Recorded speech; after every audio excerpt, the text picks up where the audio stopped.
All right, my lovelies. Tonight's tale comes directly from the smooth, metallic confines of a luxury hotel's elevator. Imagine this. The clock strikes midnight. The lobby is silent, save for the occasional ding of the elevator. You step in after a long night, heels in one hand and a bubbly flute of Prosecco in the other. The last thing you expect when those elevator doors slide shut is a ride that will change everything. Buckle up, because this story, it goes straight to the penthouse of steamy intrigue. Our letter begins with Jasmine.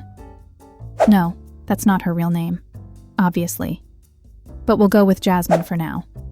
She's a PR executive, stylish, confident, and according to her, on her very last nerve after networking at a fancy charity gala all night. Picture her. A chic dress, tousled waves cascading down her back, and a terminal case of, "Get me out of these heels." Anyway, Jasmine steps into the hotel elevator with a sigh of relief, eager to float up to her coveted suite on the 27th floor and collapse into the cloud-like bed awaiting her. But the elevator pauses. A gentleman steps in, or perhaps a gentleman is an understatement. He's tall, impeccably dressed in a tailored suit that whispers money. Maybe old money.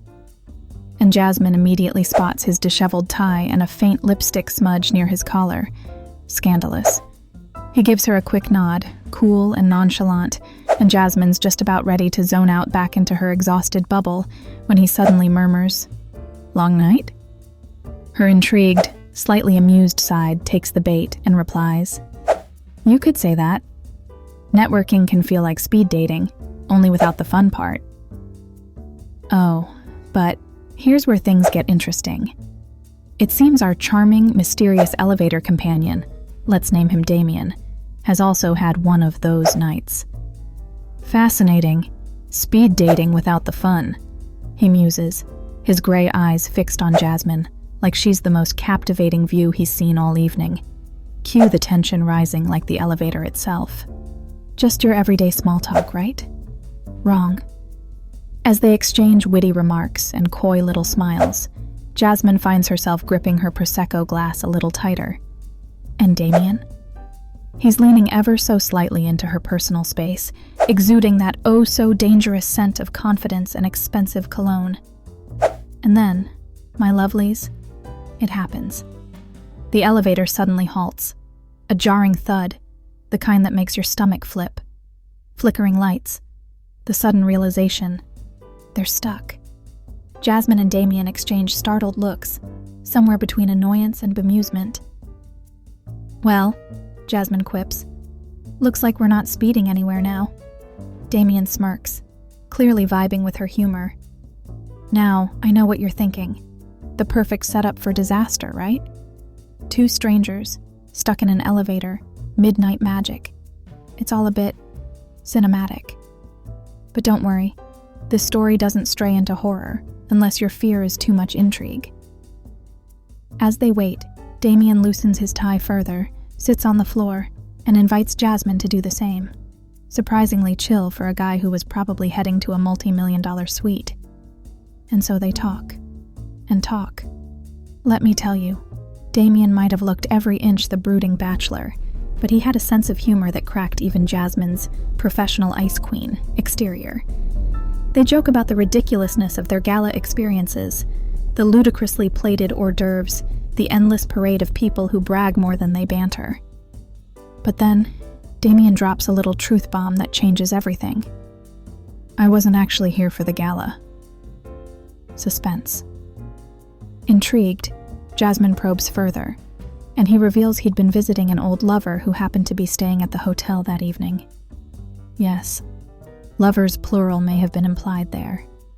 Is anyone else getting a rich man with a knack for drama vibe? Because same. And yet, there's a softness in his confession. "It was complicated," he says. "Very whirlwind, very messy."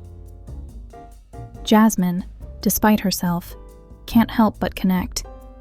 Haven't we all had one of those "it's complicated" scenarios? By the time the elevator jolts back to life, because of course it does, the two strangers feel different.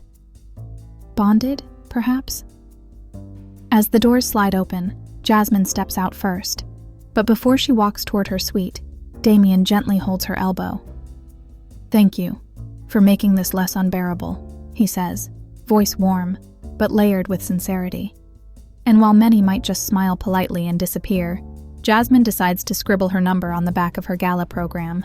Because, hey, how often do you meet a Damien? The letter ends teasingly.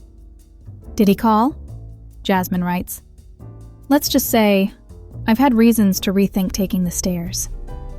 Steamy, cheeky, and oh so tantalizing. So, my lovelies, what do you think? Would you have handed over your number or left him pondering what could have been? Let me know in the comments. And remember, elevator rides might just be the vertical version of speed dating, so always be prepared for sparks to fly.